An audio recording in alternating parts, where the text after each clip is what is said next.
Hey everybody, your buddy Basil here, and you are listening to the Joyspiracy Theory. Welcome back to episode 32. That's right, we're going. We're just cruising along, doing the best we can over here. But for this episode, I thought I would try something a little different. We've been experimenting with the format of the show, and it's been fantastic. I love talking to listeners and talking to them about their lives and the ups and downs and what to do about them and how to stay joyful in this life, no matter what comes our way. But I thought maybe it might be interesting to try something out a little new. Also, I'm in between interviews right now, so that also helps to to fill the void. So I hope you guys like this. Let me know whether or not this is something I should throw in once in a while. But to be clear, there is no interview this conversation. This one is just going to be me going solo, a little solo session, so it might be a little bit shorter, but I thought I'd pop in and give you something to think about in the interim while we get more episodes recorded. Now, before we get started, I want to thank everybody who's been participating in the Patreon. If you have not yet participated in the Patreon, you can go to patreon.com/thejoyspiracy-theory, and you can help support the show there. We're going to be putting up bonus episodes. I may be putting up some solo things there as well. There's already some bonus episodes for you to get access to there, and there will be more rewards to come. Before we get started, I want to thank Katie and Ex-Schizophrenic Media and Twanu. Anyways, those three people, thank you very much for joining the Patreon, and I hope you enjoy the things we got set up there for you. And if you guys want your rewards, send me the names of your cats and dogs and your personal message, and I'll read them here on the show for you. Okay. Also, you can go to facebook.com. Check us out there. I think we're actually going to be putting together a little discussion page so you guys can have a place to discuss the episodes or just talk about whatever in relation to the show. And it'll be great. You guys can start building a little community there. I'll be popping in, saying hi to everybody. So keep an eye out for that. I'll announce it on the show when the time comes. But now I want to talk to you guys a little bit about worry, the poor man's fortune telling. Yes, worry. We all understand. We've talked about it on the show quite a bit, but I wanted to delve in a little bit deeper because it seems like no matter how much we do to maybe not worry or try to counteract worry when it comes at us, or even to, some of us think we're just so smart and enlightened that we don't worry about anything. But the thing about worry is that it's a natural physical response. So it'll creep up. But there's ways to handle it and things to worry about and things not to worry about.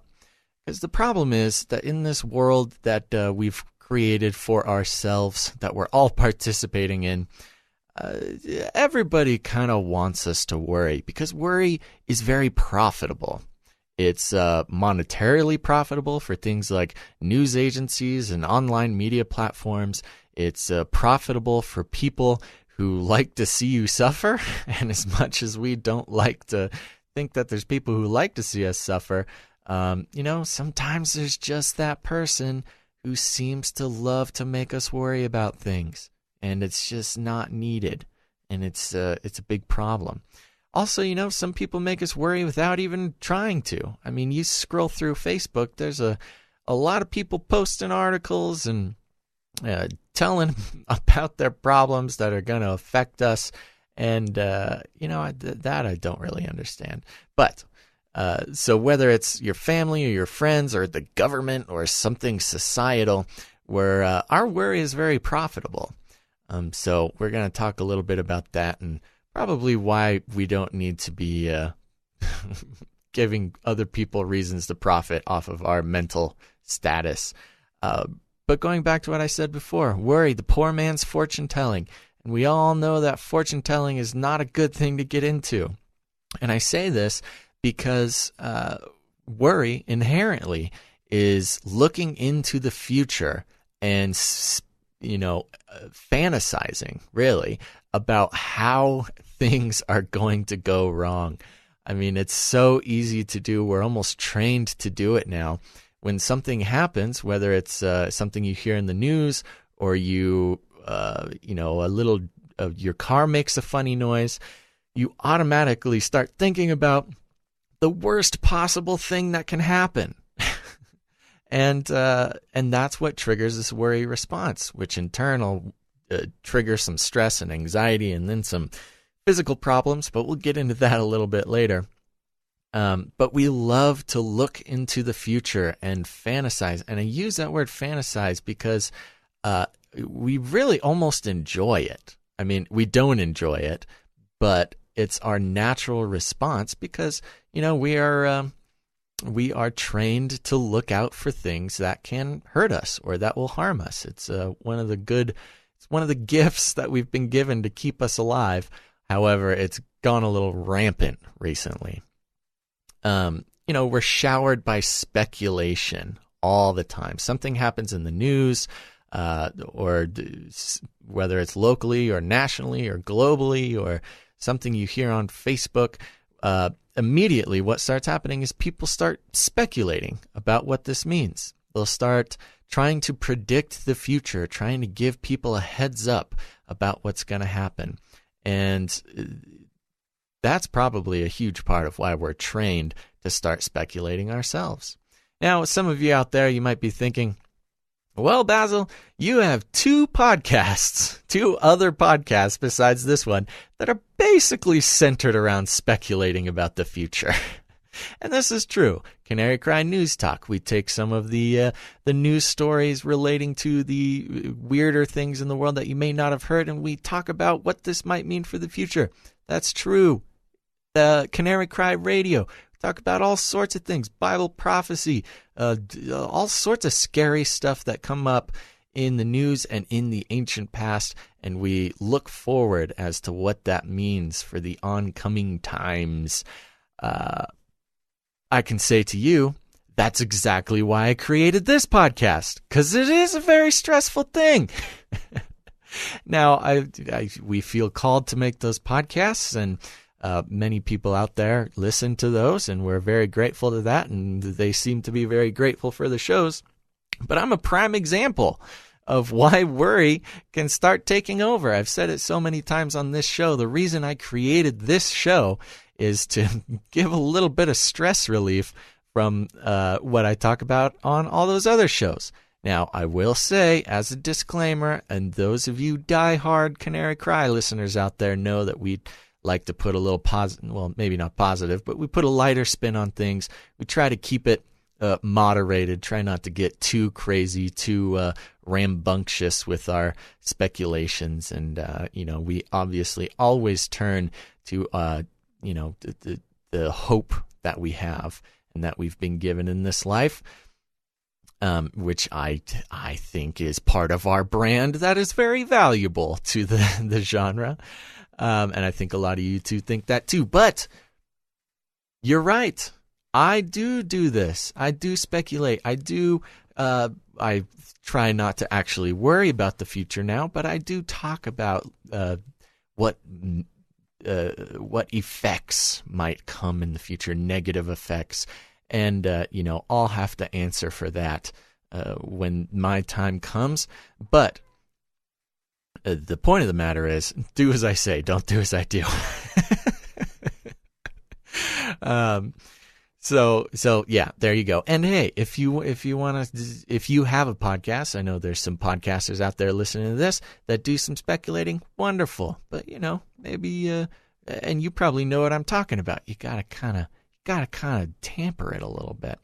So anyways, I'm going to talk a little bit about the stuff that I keep in mind when I start to worry about things, and when I really see it start taking over my life. And I think, hopefully, it helps everyone out there. Okay, so first of all, we're like fifth of all now. But like I said, we start to worry about things, and the future the negative effect that those things might have on our future. But before those things actually have a chance to affect us, we start to negatively affect our own lives. Back in 2012, when the world was supposed to end, I mean, that was a hot topic. We were all talking about it. I don't know if we necessarily all thought it was going to happen. Quetzalcoatl, flying bird lizard coming down, ending the world, fitting all that in with Bible prophecy and things like that. That was a big worry for a lot of people. And there was a time where I where I did think that I better get things ready because things are going to start going south. But as we all know, now in 2017, wow, that was 5 years ago. That's crazy. Gosh, the world was supposed to end like 5 years ago. That's crazy, but it didn't. So we're good. Just a great example why worrying is a little unnecessary. Now, obviously, many of you out there are just, you're very familiar with the Bible passages that refer to worry and anxiety. And guys, there are a lot of them. I mean, I would say a big portion of the Bible is telling us not to worry. One of my favorites is Matthew 6:25-34. Pretty famous passage, pretty long passage, so I'll be picking through it here a little bit here and there. But starting out, it says, "Therefore I tell you, do not worry about your life, what you will eat or drink, or about your body, what you will wear. Is not life more than food, and the body more than clothes?" You know, it's interesting because if you're out there and you are not worrying about a rent payment or a mortgage payment and not worried about where your next meal is going to come from, or not worried about some essentials that you need to pay for, you're pretty high on the totem pole in the world.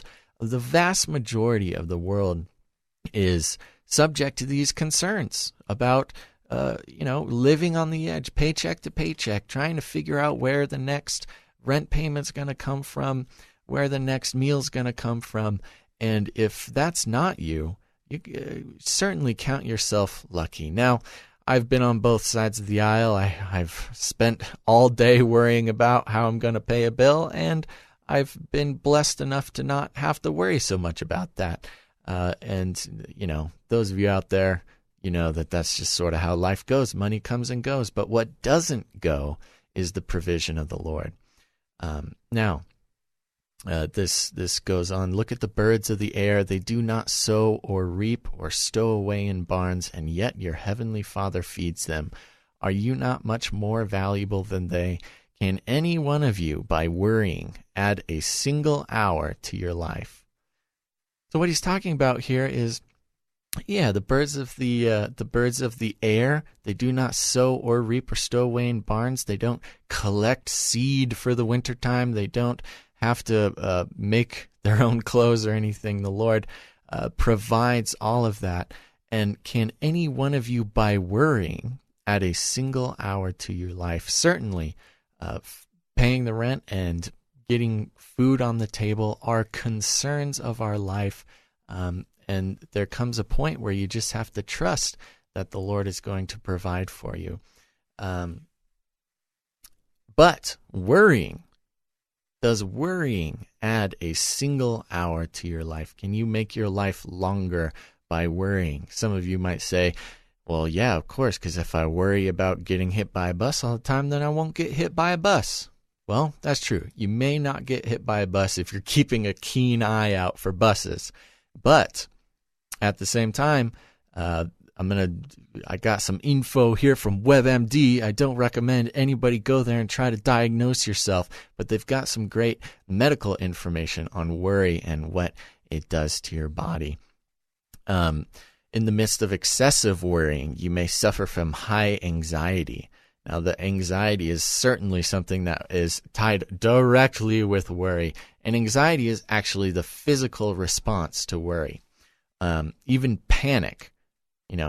So many chronic worriers tell of a feeling, a sense of impending doom or unrealistic fears that only increase their worries, ultra sensitive to their environment and to the criticism of others. Excessive worriers may see anything and anyone as a potential threat. Now, does that sound like something or a time in your life or someone in your life, because certainly, with everything going on, especially if you're sort of awake to how the world really is, it's easy to become ultra sensitive. I mean, just look at how many exposed videos there are on YouTube. I mean, everybody's pretty much picked apart every piece of media, every billboard sign, anything you can see out there in the world has been picked apart to, expose the Illuminati beneath, or, just some sort of agenda that's trying to get past there. And certainly those things are there, but you got to be careful, because excessively worrying about those things, you'll start to see things that aren't there. And certainly many of you out there who have spent much time looking through exposed videos, Illuminati exposed, or somebody's agenda exposed, some of those things are a little shaky. And that's because these people, by worrying, they are, or maybe they're not even worrying, they're just taking advantage of your worry, your penchant for worry, and profiting off of it. But you may start seeing anything and anyone as a potential threat. And anyone, that's a big problem. It can start to affect your relationships.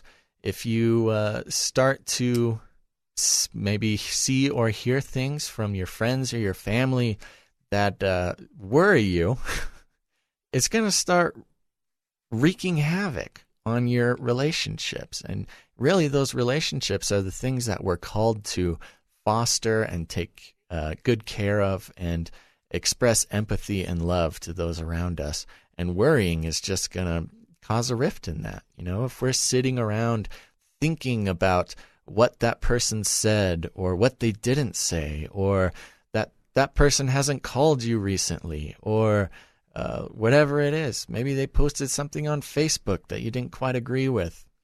And we start to sit there and we worry and we worry, and we get stuck in these circular patterns in our own head, where when we don't have someone to talk to, or we're not bringing that issue to that person and asking them about it in a loving way, we kind of start to sit and stew. That's the problem with worry, is it's sort of like this fusion core, this centrifuge that starts, it's almost like a circle from your head to your heart. And the worry goes from your head and it goes down to your heart, and you kind of feel that pressure in your chest, and then that sparks an emotional reaction, and then that emotional reaction then informs the way that you are thinking about that problem. It informs the way that you are working through the issue.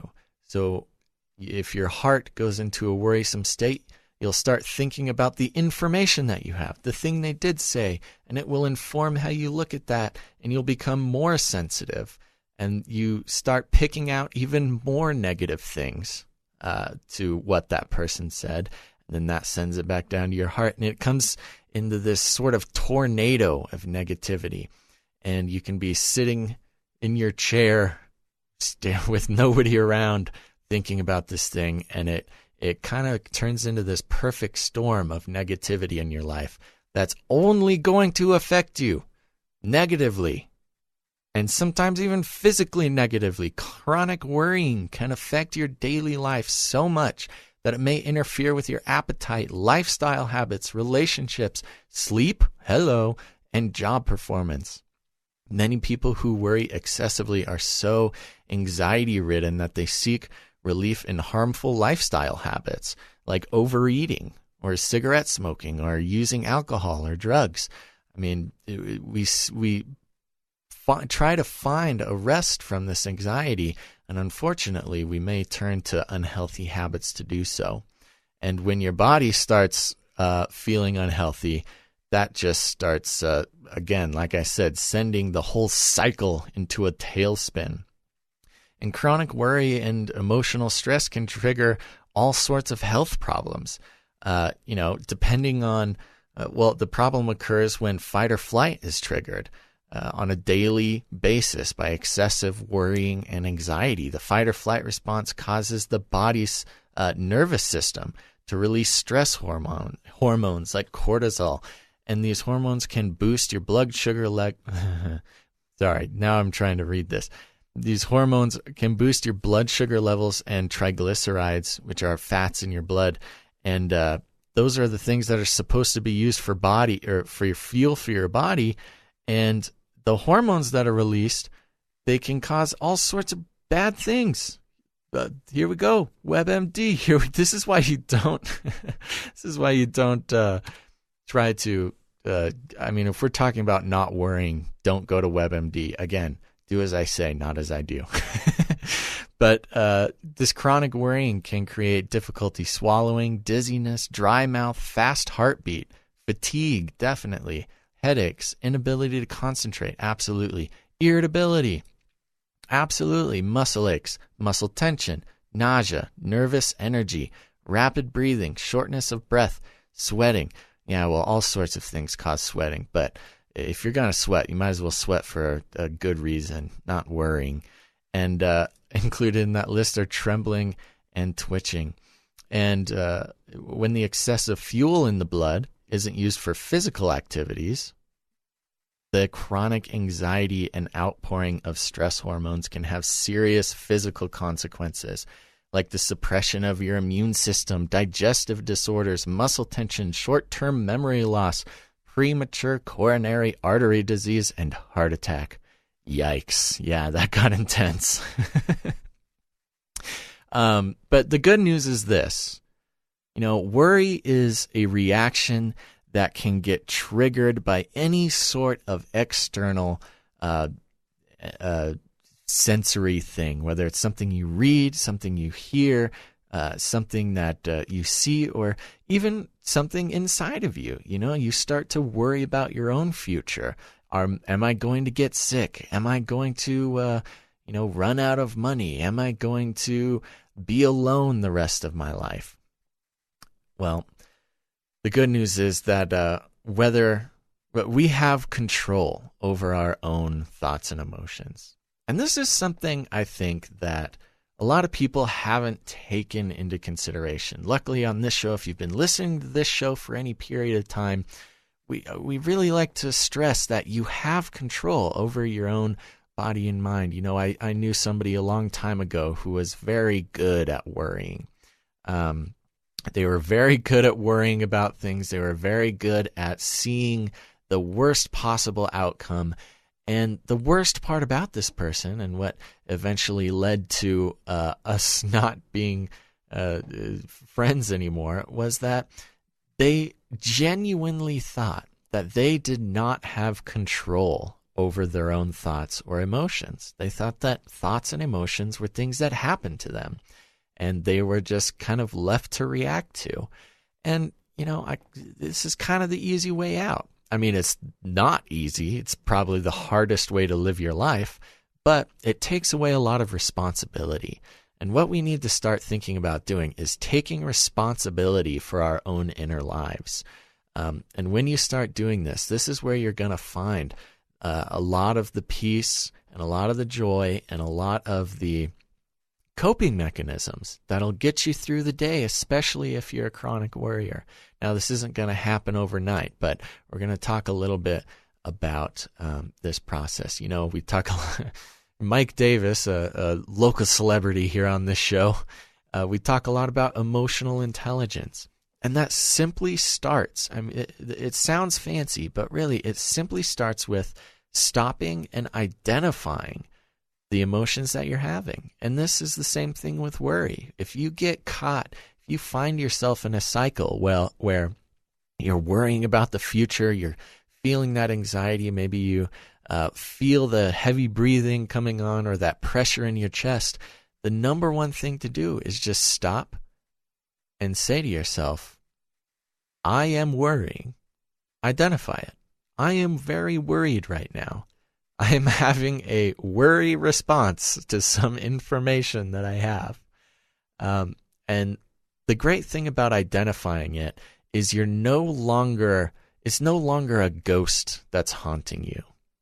Our emotions and our thoughts, if we're not identifying them and pointing them out, they're sort of like this ghost that's just invisible, and we may not even believe that it's real or that it's there, but we feel its effects.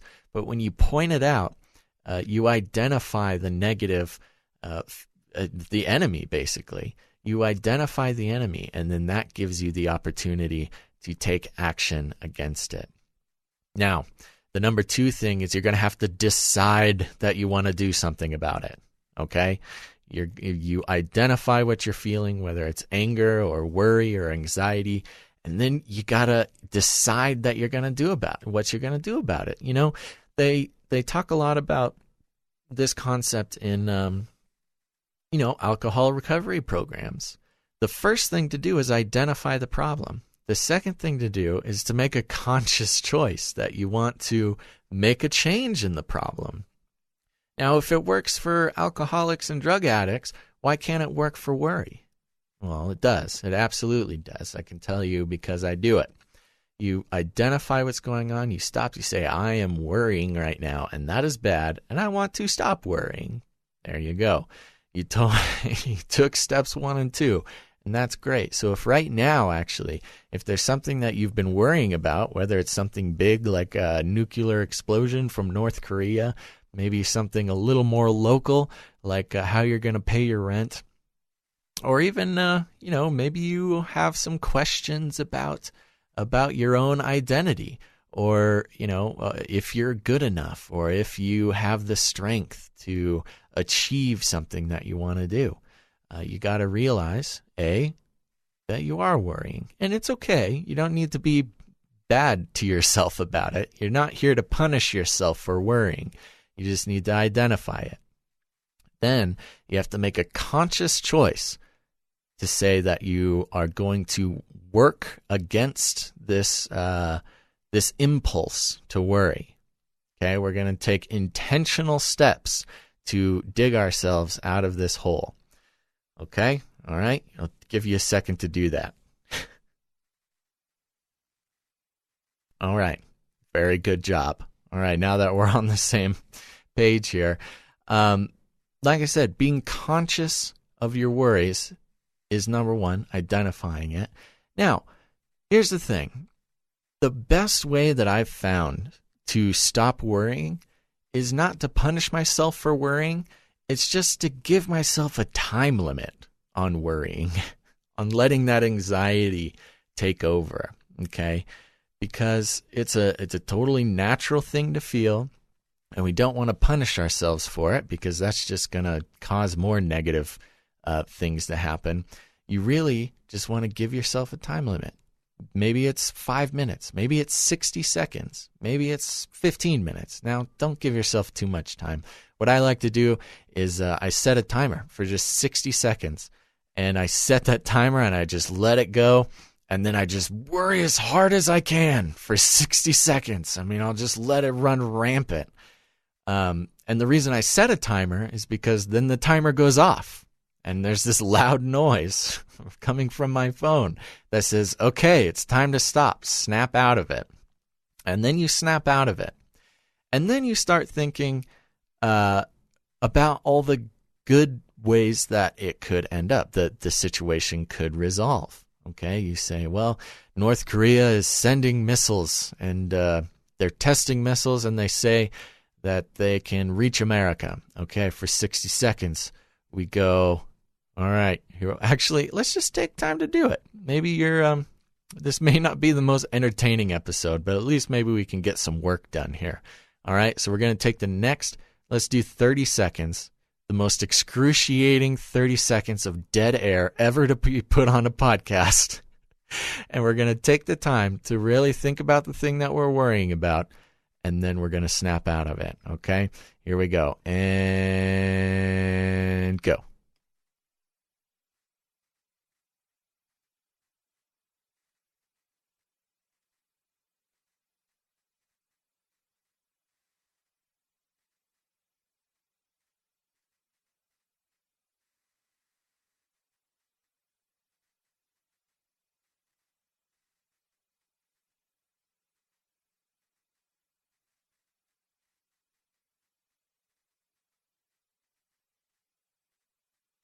Ugh, okay, we did it. Snap out of it. All right. I can tell you what I was worrying about that whole time was how insane it was for me to just leave 30 seconds of dead air time. And, some people consider me a professional podcaster. So anyways, don't hold that against me. But there you go. You had 30 seconds to worry about the thing. Now we're going to start thinking about all the ways that it won't turn out the worst possible way. Okay? We know that a nuclear missile can make it to the United States. Now, we know that the worst case scenario is that it does, and Kim Jong-un has his crosshairs directly on your dog. Yep, right on your dog. And the worst part is the dog is in your lap. Yep, all right. So that's about as worse as it could get. But now, realistically, what's probably going to happen? Well, we live in the most militarily advanced country in the world. More than likely, we've got, $100 billion worth of defense equipment that will defend against any sort of missile. Kim Jong-un knows that if he does fire a missile at the United States, his entire country will just be microwaved into a field of glass, and it's not going to be good for them more than anything, if you want to get real fancy about it, the U.S. Navy now has anti-missile airplanes that have lasers that can melt a missile in the air without detonating a nuclear weapon. So really, we're pretty safe if you're in the United States. If you're listening from another country, I'm sorry, I'm not really sure what your country's got all lined up. But, as far as I'm aware, Kim Jong-un has probably got a few other countries on his list before he starts nuking, Portugal. If you're listening from Portugal, you're probably safe for a while. So there you go. There's a million reasons why not to be worried about Kim Jong-un's nuclear weapon. That's fantastic news, is it not? Yeah, that's right. All right. Secondly, we need to learn to relax. There's, especially in American culture, the skill to relax. And I really do mean skill.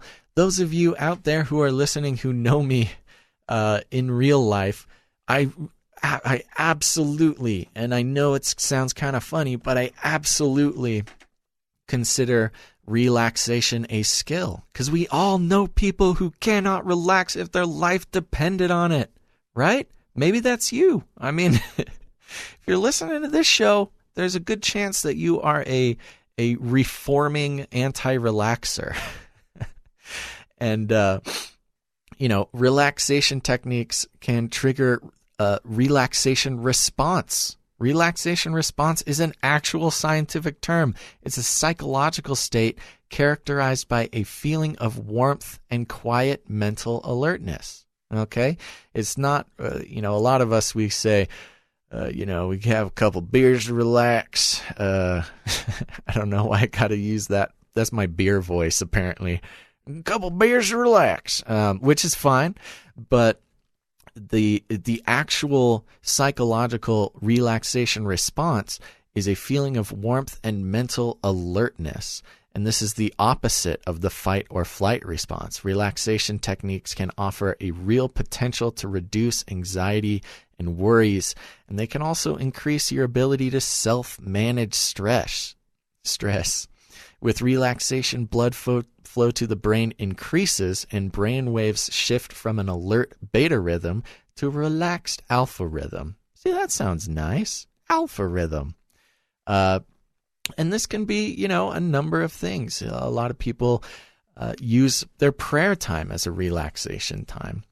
Actually, this brings up a good point about prayer. I'm not going to try to get on the whole sermon here with prayer, but, we are called to bring our prayers and petitions to the Lord, but there's a long tradition of using prayer to just sort of hang out in the all present, the all omnipotent omnipresent presence of God. It doesn't always have to be requesting things or a call to battle to conquer something in your life.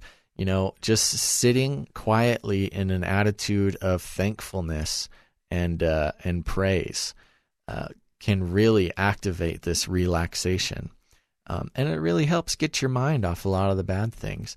You just sit and just list off the minutia that you're grateful for. Of course, there's the big things like friends and family and health and wealth and things like that. But there's, air. That's a good one. The fact that you have shoes, and so many people don't have shoes on this earth.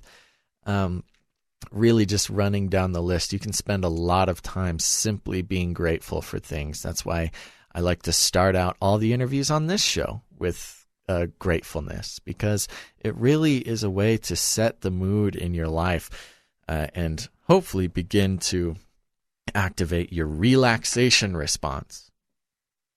All right. Oh, excuse me. I got some burps going on. Also, we want to be conscious of our social network. And no, I don't mean Facebook. I mean your actual social network, friends and family. And a big part of chronic loneliness or isolation come from not putting in the work that it takes to have a strong social network. It makes it very hard to manage stress and to manage worry and to manage anxiety when you are an island. Talking things out with people, bringing up your worries with other people. Now, don't overwhelm them, but having people to talk to about things is a great way to manage this craziness that is worry. A lot of times because they'll be able to point out the issues in our own logic. That's what I love. I love talking to somebody about my worries and having them point out the logical inconsistencies in this sort of world that I've created around worry. And so, especially in America, and especially if you're a male, stereotypically, if you're a male, it's much harder to talk about your worries with people. And that's why man needs a wife. And you need to open up to that wife about your worries, because without talking out your logical inconsistencies, of which I guarantee there are many, to the things you're worrying about, you get stuck in that crazy cycle that I mentioned before. And I'm always a proponent. Lastly, I'm always a proponent to getting professional help for things. I know I get a lot of pushback on this from some people, not all. A lot of people are on board with me, but don't be afraid of talking to a professional. A lot of times if you if you don't have that social network to talk to, or you don't feel like you can open up to people, I'm not going to put sugar on it. You're literally paying somebody to just listen to your problems. But it's all covered. Most of it can get covered by insurance. It's like $20, and it does help. It certainly does. A lot of people get freaked out by the concept of therapy and quacks talking to shrinks, things like that. But let me tell you, it's a lot more glorified. It's a lot less glorified than people make it out to be. You're literally just paying somebody to listen to your problems. And those of you who have used therapy before, you know what I'm talking about. A lot of times you wonder, why am I paying for this? But it really helps if you don't have somebody that you don't need to pay to listen to your problems. But you got to remember that simply externalizing these worries and these anxieties, particularly about Kim Jong-un shooting a nuclear missile right at your dog who's sitting on your lap, that is somebody who will be able to let you know where those problems are happening, how that cycle is happening, and just a little bit ridiculous that is. Anyways, let's go back to a little Bible verse here, just to pepper that in. I got a bunch in front of me. Let's choose one here. And we all know that, the Bible says over and over and over that worry is not the way to live your life. Fear not, it says 365 times in the Bible, one for every day of the year. Psalm 94:19, when anxiety was great within me, your consolation brought me joy. And that's really the point of it, isn't it? Okay, good. It's right in the name of the podcast. So there you go. I cannot believe that I've actually been talking for 40 minutes now, over 40 minutes, doing it solo. I'm going to cut it off while I'm ahead here. So remember, everybody, worry is the poor man's fortune telling. Don't do it. It's not your job. You're not a fortune teller. And worry is kind of taking on the job of a fortune teller. You wouldn't take on somebody else's job you're not getting paid for. So don't do this one. And there you go, guys. Hope you enjoyed that. Hey, if you like this solo episode, let me know, because it's definitely stepping outside of my comfort zone. So you can send me an email at Basil, Basil, .rosewater, just how it sounds, at gmail.com, basil.rosewater@gmail.com. Send me an email. Let me know if this is something I should do again or not. Be blunt with me, please. And or just let me know how I can make it a little bit better. I promise I'm not switching to a solo format. I just wanted to get something up here for you guys while we're in between interviews. And let me know what you think. That would be great. Or else I'm just going to be sitting here worrying about it. And you guys don't want to do that to me, right? Right? It's all your fault. I'm not in charge of my own worry. Get it? It's funny. Really funny. Oh man, this solo thing's rough. Okay. All right, so there you go. Head over to patreon.com/thejoyspiracy theory. You can join up to support this show. We're so close to getting to our first goal, to help get this podcast up on a consistent basis. I've been trying pretty hard here to get it up consistently for you guys. We're not quite there yet, but I'm doing my best. But if you go over to patreon.com/thejoyspiracy theory, you can get some cool rewards for chipping in, and it'll help get this show more consistent. And if you already have, thank you very much. In fact, there were people. Let me pull up the list. I didn't have it ready. Here we go. Toinu. I don't know. I'm sorry, I don't know how to pronounce that name. And Ex-Schizophrenic Media and Katie, thank you so much for helping out with the Patreon. Head over to Facebook, facebook.com/thejoyspiracy theory. Like the page. You can get all sorts of fun stuff. I've recently started making cartoons. Yep, that's right. Conspirikitties is my new webcomic. There's currently one up. There will be another one up this week. Conspirikitties, it's a webcomic about a couple of cats, my cats, based on my cats. They're snarky conspiracy theorists, and they're just trying to wake up their owner, who is too busy with his daily life. So go over there, like that cartoon if you would. If you like it, please press the like. I just need to know what people think. I need to know if I should keep doing this or move on, so let me know. But Conspirikitties, check it out. You're gonna love it. Yeah, I think that's it. Okay. All right, everybody. Make sure to head over to iTunes, leave a rating and a review. A rating is a number of stars, 1 to 5, and a review is just some words explaining why you gave those stars. 1 star is like, I